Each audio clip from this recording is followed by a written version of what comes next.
Hey everyone, welcome to the Be Bold, Make Waves podcast. If you're looking for strategy, systems, list building, and marketing tips to help grow and scale your business with ease, then you are in the right place. I'm your host, Laura Colmark, an email marketing and tech strategist who works with coaches and consultants who love their work, but not the tech. Join me for conversation packed with actionable insights, strategies, and systems to help you take control of your tech and simplify your business. Let's go ahead and dive into this week's episode. Hello and welcome to this week's show. For those of you who don't already know me, I'm Laura Colmark, evergreen email strategy, systems, and setup for coaches and consultants who love their work, but not their tech. My guest today is Rita Suzanne. Rita is a marketing and business growth strategist with over a decade of experience in building her own successful business while raising 4 children. She's the secret weapon for busy moms who want to simplify marketing, attract their ideal clients, and create a business that provides both financial security and personal fulfillment. As a single mom, Rita understands the unique challenges of balancing motherhood and entrepreneurship. She's passionate about helping other moms ditch the overwhelm, create profitable businesses, and build a lasting legacy. Rita's expertise goes beyond just marketing. She empowers moms to take control of their financial future through strategic pricing, profit maximization, and smart decision-making. Her popular podcast, Mom Owned and Operated, focuses on actionable marketing strategies, lucrative revenue streams, and the mindset shifts that drive real results for mompreneurs. Rita, thank you so much for coming on the show today. Can you tell our listeners a little bit about how you got to where you are today? Oh, thank you so much for having me, first of all. Well, it's been such a long, winding road. I don't even know where to start. I wanted to start my business so that I could be home with my sons. So, I could go on and on about like how that all happens. But yeah, that's what I guess prompted me to start my business, was to be home with my boys. I love that. And I can relate to that so much. I started my business not because I chose to be home when I was pregnant with my first daughter, but my corporate job actually decided to eliminate my position. So it was a very much a like, oh crap, now what are we going to do sort of situation. But Mhm. it's been so fulfilling to be home with my kids and be able to be there through them as they just started. We just like finished up kindergarten and second grade. So I'm like, yes, so we're getting into, you know, they're finally in school full time and I finally have more time to work on my business. So I love that. Can you talk a little bit more about, we were talking before we started recording about the term marketing and how Mhm. that's such a big word for a lot of things that we all do. How Mhm. specifically, like what kind of things do you do when you say that you help moms with marketing their businesses? What sort of marketing things do you do? So for the longest time, I used to say, as you know, I started by doing web design. And web design is a form of marketing, right? Mhm. Because you're marketing yourself through web design. But I used to always talk about branding. And what I found is that when you would talk about branding, people assume that I was talking about logos and color palettes and things of that nature. But really, what I was talking about was more so your brand strategy and, who's your target audience, your messaging, your positioning, all of that stuff. But when I would speak about that, people would almost like not hear it.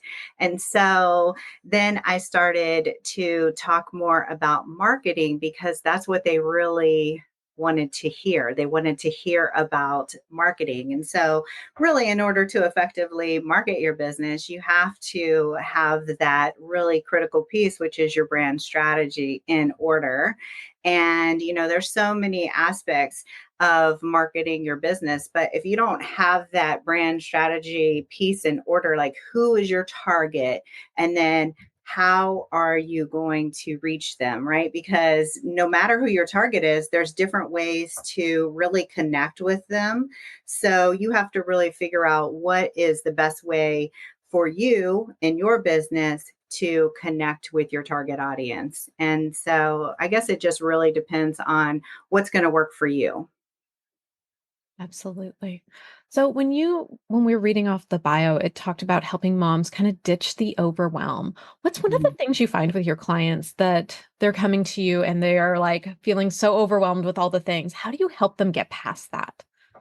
Well, I mean, again, speaking with the marketing piece of it, I think that we have been taught that we have to be everywhere all the time, right? And you see other people online, they're in all the places, and you think, oh my gosh, I have to do all of these things. And it just becomes so overwhelming with with the idea. And so I try to teach my clients really just to come up with a more simplistic strategy and we've all heard this, repurpose, schedule things out.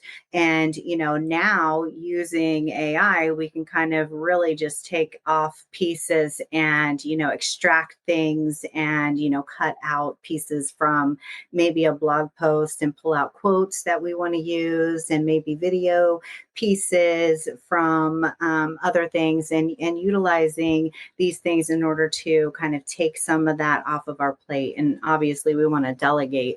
So I think for some people, it's just really figuring out what are the pieces that we need and other pieces that we don't need.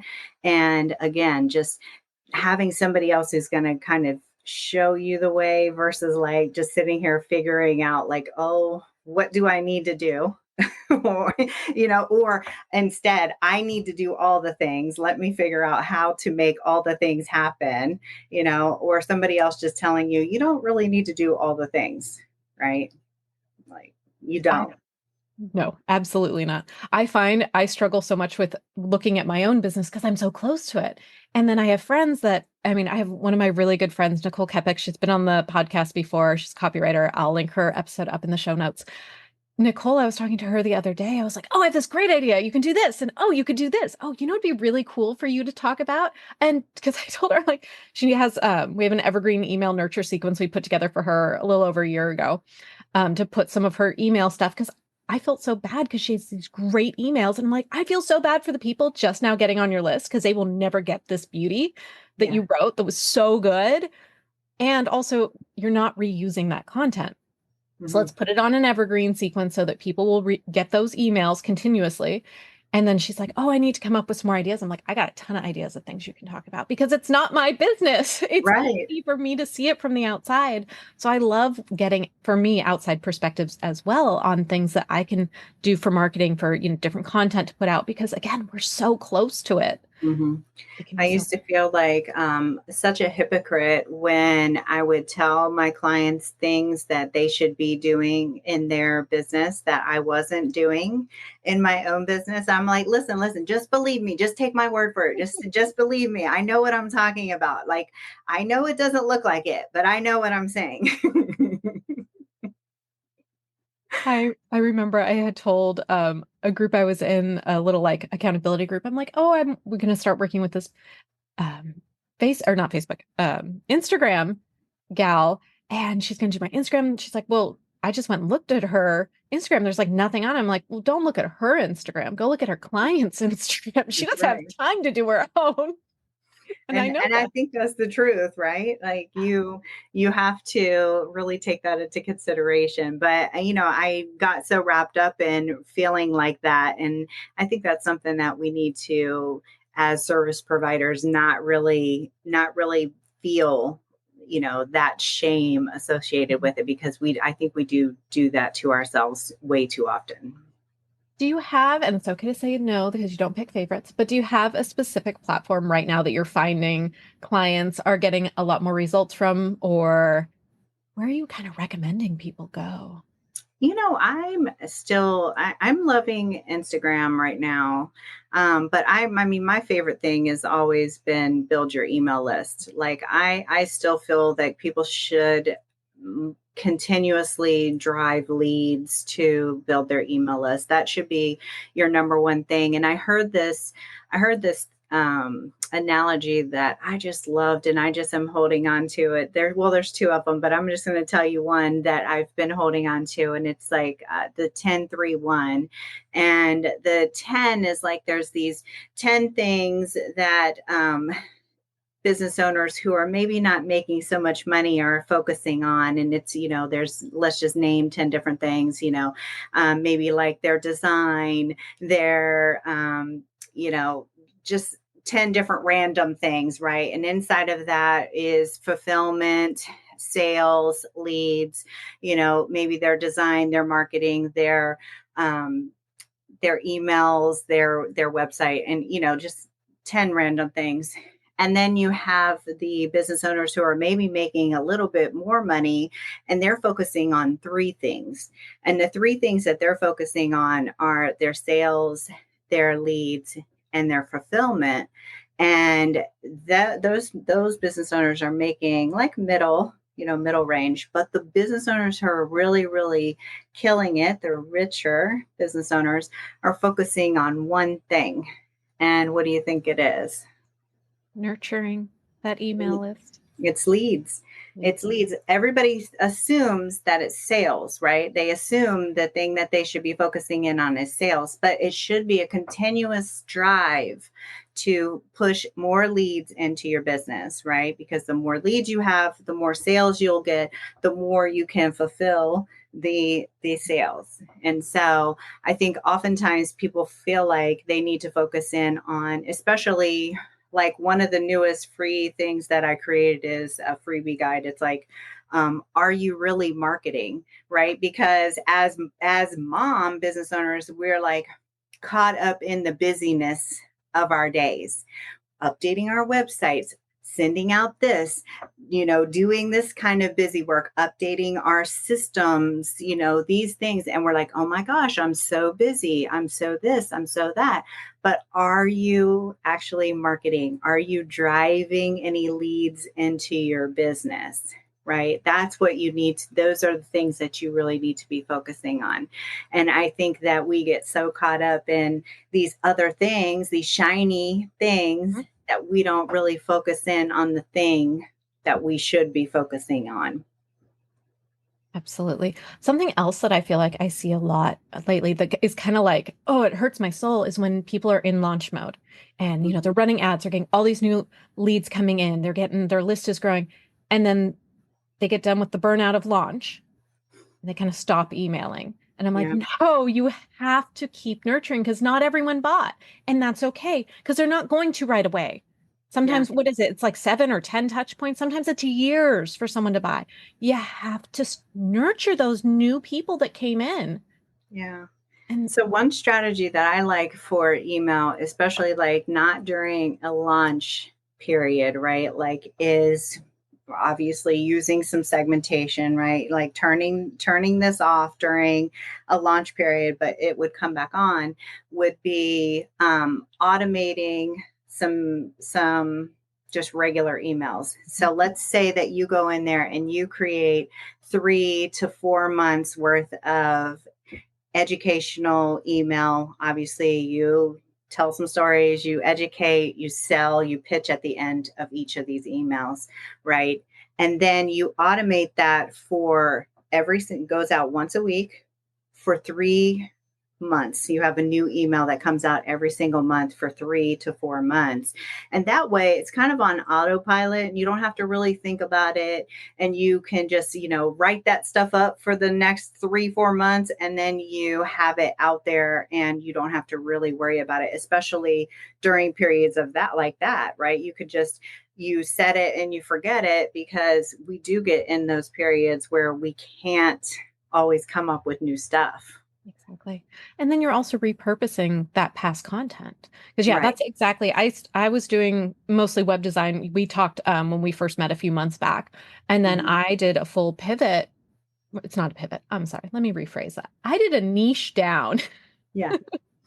because my business coach, Sarah Massey, who you also are very familiar with, Mhm. Sarah was telling me, she's like, you do too many things because I can do all the tech and all the, I can do the website, I can do the Right. design, I can Right. do all this fun stuff. I can do the email. And she said, you do too many things. No one can refer you. You need to Right. just really focus in on, she's like, you're super passionate about evergreen email systems, which is the exact same thing you just talked about. It's putting a system in place that's going to put a lot of those consistent emails on Hmm. autopilot. It's not just sales emails, it's the nurture emails, it's the sharing, the back behind the scenes, it's the trainings, it's just the little facts of like, here's little tips and tricks. Here's some recommendations of some really awesome other products that you know about that you Hmm. can use affiliate links for. It's all that stuff. And it's the stories too. So people get to know you.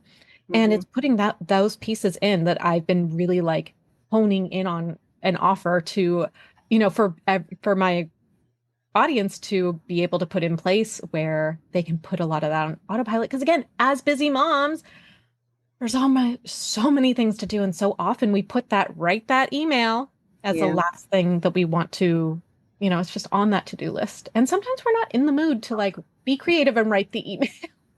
I would see that with a lot of my clients. They would focus in on building email lists, and as their designer or whatever, I would sign up for their things just so that I could see how it would function.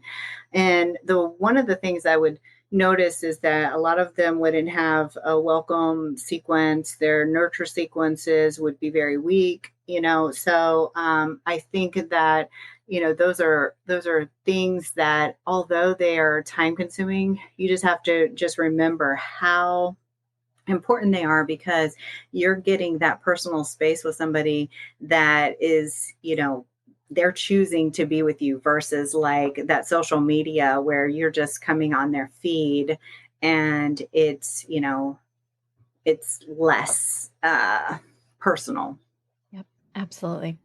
You brought up AI. I want to talk a little bit about AI. What are some of the tools that you're like using and really loving with all this new fun AI stuff that's been constantly bombarding us?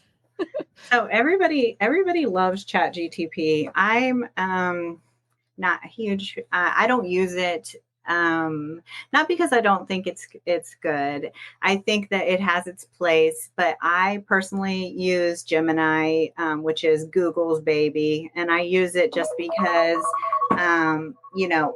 I because I'm so into marketing, I'm using, I've optimized my Google My Business profile, and Google or Gemini actually integrates with your Google My Business and with your website. And so it kind of is syncing in and talking to those two at the same time. And they kind of work together. And I've done a comparison, right, of the results and see which one I liked better. And I do feel like the results that I got off of Gemini were much better than what I got off of Chat GTP. And I'm such a Google advocate, because I have Google Workplace, and even for my podcast, I use like Google Meet and all of that stuff. So I'm just a huge proponent, and so all of it goes together. But also for AI, I like the Opus Clips. I don't know if you use that, but it kind of extracts. So, for instance, since we're recording on video, what it would do is you could tell it like keywords that you want to pull from our conversation, and it could pull clips from our conversation. You've seen like on social where it has those interviews, those up down interviews. So it'll have the interviews like in vertical, and it'll pull you several clips, and it rates them based on what it feels is going to perform the best.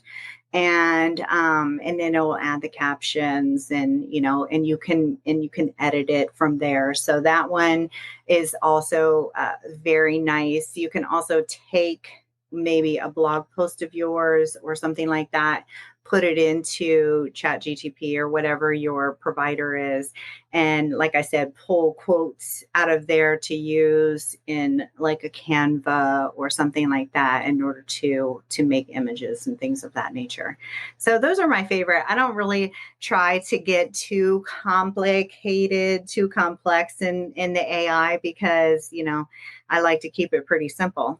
So I can relate to that. I've spent different time periods in the last year like honing in and trying to really get GPT to speak my voice and understand all the things. And then it comes out with an update and I'm like, oh, And then I feel like I spend so much time trying to get it to spit out what I want it to that I've actually found better success of just giving an idea of what I want and then taking what it gave me as a very basic starting point, and then I just rewrite it in my own way. Well, I'll say this is my recommendation for that. It has the custom GPT, Hmm. right? You can do that. However, what I've found to be effective, and this could be for Gemini or it could be for ChatGTP, and you could try it, but is to have your brand strategy right there. And I go in depth with my brand strategy, like, mission, values, ideal client, all that stuff. But then I have pain points, buyer behaviors, I have positioning, all of these other things in one document usually. And I will copy and paste all of that. And I'll say, based on my brand strategy, what do you think? Da, da, da, da, da. And I'll ask it based on my brand strategy because I want it to know who I am, what I'm wanting, and then I want you to give me. And then also, like for Chat GTP, you could always tell it, act as if, right? Act as if you're an email marketer and then give me results based on this, right? But I always tell it things like, give me an outline. I don't want it to write me anything from scratch, to be honest with you. Not ready to up level and oh, I can't even list them off the top of my head. I know I haven't opened up any of it in a little bit now because it just sometimes is a little You time can more time almost consuming. tell what people are using for, by what they say. And, I will recommend to people like whatever it's writing, read it and make sure that it aligns with what you say because my target audience is moms. One thing that I hate is when it tries to tell me, I've told it, do not use these words, particular words that I do not use, like mama. I do not use mama, boss mom, mom babe, any of those words. Those do not align with me. If they align with you, that's great. They just don't align with me and my voice or things for me. And so I will tell it, don't use these words, and it will use these words. And I swear to you, I feel like throwing my computer across the room. It enrages me so much. I told you not to use these words. Oh, you Right? want all these words? I know it's not. I'm like, I said, don't use them, and then every other word is, boss mom. I'm like, what is the problem? Oh my goodness. Too funny. So, I want to talk a little bit about some of the other techie sides of your business. Since we already talked a little bit about some AI tech. What other tech tools would you say are like some of your favorite? Like for me, I love Acuity. I don't know that I could run my business without Acuity. I just love it so much. That's like hands down one of my most favorite tech tools that I use in my business. So I'd love to know just because I love talking tech with people. So I used to be a huge lover of, like, I've tried different project management tools, right? So I used to be all about ClickUp, of course, before that I was all about Asana, and I've, tried them all. But recently I've jumped back into Notion, which I really, really am loving a lot. I just love the idea, the note aspect of it, and I've been using it for my calendaring, as far as like creating like marketing calendars and stuff like that. As far as like scheduling, I use Book Like a Boss, which is similar to like your Acuity, but I got it a million years ago off of AppSumo. And I don't know if you guys know what AppSumo is, but AppSumo is like when somebody wants to launch a new software, they will sell it on AppSumo, and it's like at a one-time price. And then as they will continue to update the software and make improvements, and over time, and you basically got in on the ground floor. And I've really loved it because they've continued to improve it and add all of these elements to it, and I've never had to pay a monthly fee for it. And one of the things that I talk about, like in my speaking or like even on podcast interviews, is finding profit leaks, right? Like leaks where you could be losing money. And so this is why I've never paid for like Calendly and Acuity and stuff like that, because I've already paid for Book Like a Boss, right? And that's also why I don't pay for Zoom anymore, because I pay for Google Meet. So you know what I mean? So these are things, but ultimately, like one of my favorite tools of all time is Active Campaign. Like I have tried a million other email softwares, and I cannot live my business without it. I don't know what happened to can you still hear me? I can hear you. Okay. Where'd you go? I don't know. um, yeah, I don't know. Yeah, like I've tried other softwares and stuff like that, but none of them are as good as Active Campaign. And um, I've had people argue with me about it. And I think really what it comes down to is the ability to segment from any aspect of your campaign, right? You can, because a lot of times people can, and I've tried all of them, especially with clients, right? I've tried every single one. And oftentimes what I find is the automations and the segmentation is really lacking. And with Active Campaign, you can segment from anything, whether that's a tag, a list. Are they inside of an automation? Have they started an automation? You can't do that in a lot of these other softwares. And like I said, I've had people argue with me, and I'm not the one to argue with. I really do not have the interest to argue with you. I'll just be like, I'm glad it's working for you, and just let you go on with your day. But for me, I think that it's the best tool that you can get. Now, for a while, I wasn't happy with them because they had raised their prices, but luckily they've introduced some reasonable pricing again for people. Yeah, I'm a big fan of Active Campaign. I'm on the same boat as you that I wasn't real happy when they suddenly did a price increase a couple years ago and didn't tell anyone about it. Um, It was bad. It was a big jump, and I thought like this isn't. It's just not reasonable. yeah.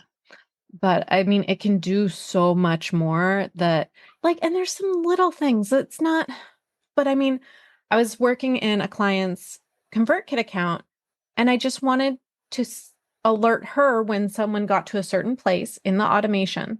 I just Hmm. wanted to send her an email to alert her. And you Yeah. can't do that. I'm like, why can't I have it send you an email? That's just not a thing. I'm like, I do this all the time in Active Campaign. I send myself emails so I know people hit a certain place. I send myself emails about all sorts of stuff, just as And little then reminders. And then the goals part, like if somebody hits a goal in the automations, then, like they bypass the rest of the automation. I think that's like, and that's actually the best customer service feature, right? Because nobody wants to continue to go through an automation when they've already purchased your thing. And I think that that's, annoying for them to continue to get sales emails when they've already paid, Hmm. you know? Yeah. It's just it makes things really easy. I'm a huge fan of Active Campaign. Most of my clients are on Active Campaign. Yeah. I've moved a lot of clients from like Flowdesk Mhm. or the Monkey to Yeah. Active Campaign. Yeah, I mean, I have clients who will. I want to say I have clients who are on all of the things, like even the big one, the Optimize Press, and all of that. All of that. So it is it is what it is. But I will continue to just say that convert your Active Campaign is the best for, especially for us. I think if you're trying to do anything that's going to kind of save time and really be supportive of your visitor, then Active Campaign is the way to go. Agreed. I want to talk a little bit about some mindset stuff. I love talking about some of the struggles that as entrepreneurs we come up against a lot of like mindset blocks and things like that, because that's the reality. It's not the thing we see typically on Instagram, although I feel like there's been a little turn where people are showing some more of that. But what would Mhm. you say was one of the biggest mindset challenges you overcame since starting your business? Yeah. So when I started my business 10 years ago, my first coach friend, she said to me, "You have a mindset problem." Now, mind you, I just came out of corporate. I had zero clues what mindset was. I didn't even know what that meant. And a lot of people didn't, back then it wasn't as widely talked about as it is now. And I really didn't know what she meant. And I think what is the hardest is really for a lot of people is comparing themselves to other people. I see a lot of my clients doing that. And so I always tell them to kind of put on those blinders and like really don't look at anybody else, um, and compare yourself. Like initially, right, you have to do your comparison, right? For fun, just for figuring out who your competition is. But then after that, don't really pay attention to them, because what I see happening is we look at our competition and then we're like, I want my website just like them. I want my services just like them. I'm going to price just like them except lower. And that is often one of the recipes for disaster as well, right? Because not only is this client charging less than this person over here who is perceived to be doing so well, but you have probably 10 to 50 other people pricing themselves lower as well. Therefore, it just brings down the market value of whatever you guys are selling. And just over time, it just depletes the value of what you do. And so I am always trying to recommend that people don't base their prices on what somebody else is charging. I think that's great advice. What would you say you're doing that's different in the industry? How are you making waves and being bold? Hmm, I think one thing that I do really differently is I speak my mind. I just really have this approach of not really caring what other people think at this point, just telling it how I feel like it is, even if it doesn't really go with the flow of what everybody else says it is. And that's fine. I'm just going to keep doing what I feel is right. And I'm only basing this on experience, and what I see oftentimes is you get these people coming out who've taken maybe one YouTube course, who are now experts in business, telling everybody else how to run a business, and it just baffles my mind. And so I just really would tell anybody listening to really just be mindful of who you hire, and so I think the thing that I'm doing is just speaking up for other people, and just telling it how it is, and just not following what everybody says is the right thing to do. And yeah, you just got to do what's right for you. I love that. I would love to know, because I know I've been hearing from a lot of clients, 2014's kind of a tough year. I think we saw this coming. It is an election year for those of us in the United States. Um, where are you finding your clients mostly? What Mhm. marketing are you doing that's really bringing in those leads that are converting to paying clients?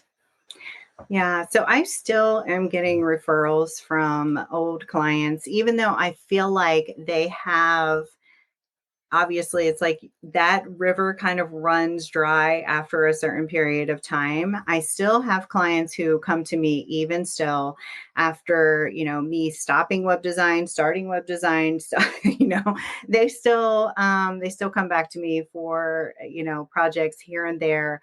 But just seeing me online, sometimes I don't even know where clients come from, because they just purchase things and I'm like, shoot, I don't even know where this one came from because they're not on my email list. I don't see them on my social media. I don't really know where they come from. So I just am not really sure all the time where people come from because I am, like I say, I'm marketing everywhere because I'm repurposing and I'm doing a lot of things. But I also do a lot of networking with people, like through my podcast, I'm networking. So people are, hearing about me through my podcast.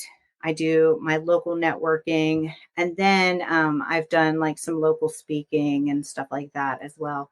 So, yeah, I don't know. I do feel like at this point, you need to have what I call like a three-tiered approach to your marketing. Okay.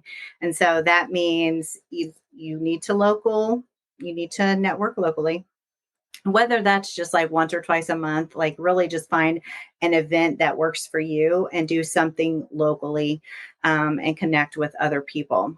And then you need to be on social media. Again, delegating, repurposing, doing something. Don't spend like your whole life on social media, but spend a little bit of time on there, maybe an hour a day, worth of content. And it shouldn't take you, you shouldn't be re-recording things to try to make it perfect. Just get something out there and just do it.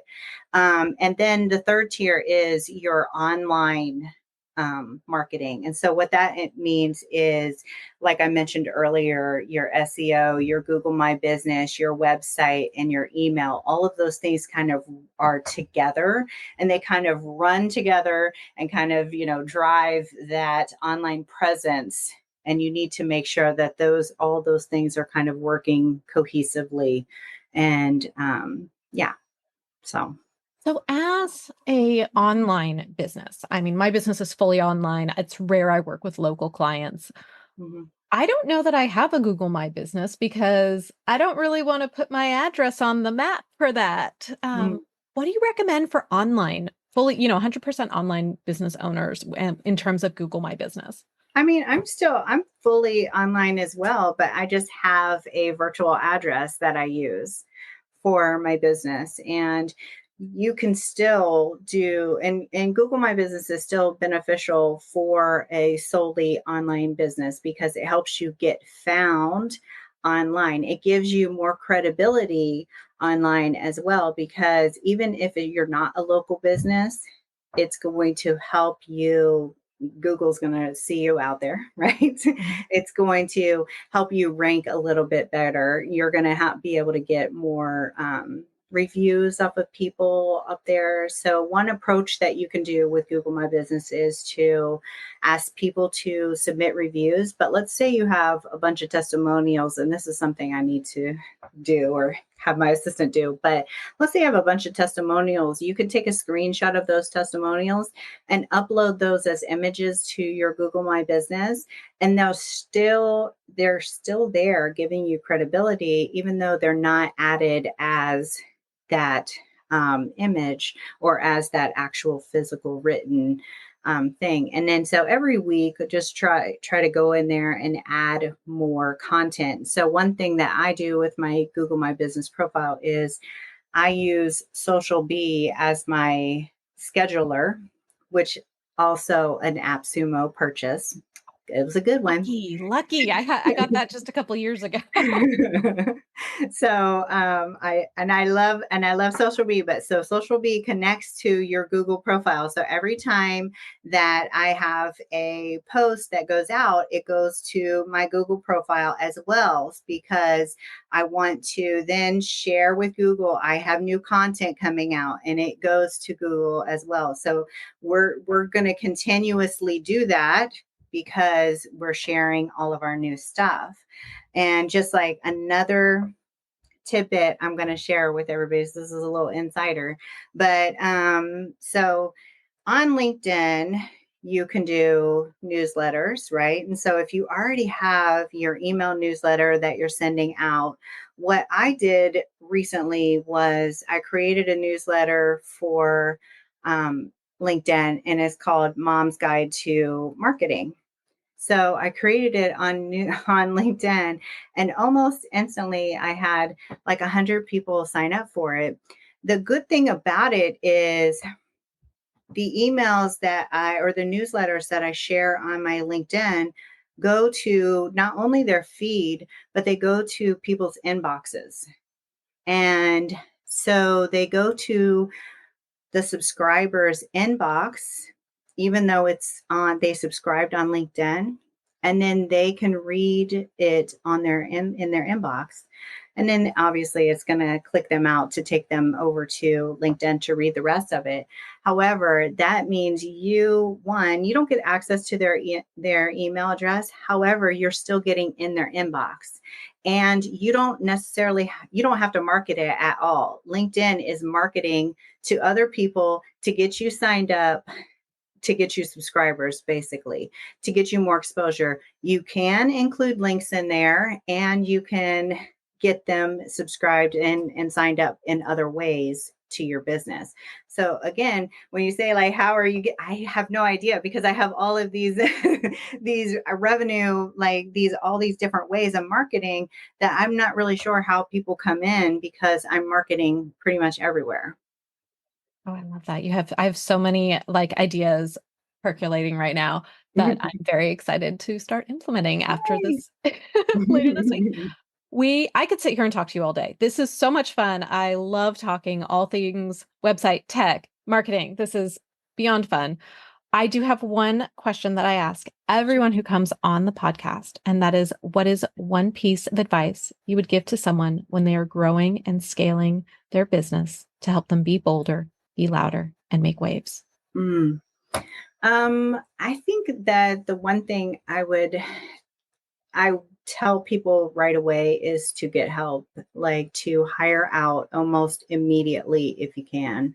And I think that that's one thing that people not do fast enough, is to hire. And especially if you're trying to scale, you can either spend time or you can spend money. And so if you're trying to scale, then you need to spend the money in order to scale up. I love that. I think that's such great advice.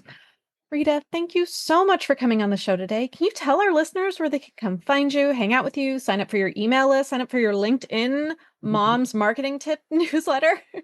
Yeah, definitely. So my website is ritasuzanne.com. My podcast website is momownedandoperated.com. And then on all the socials, I am Rita Suzanne Strategy.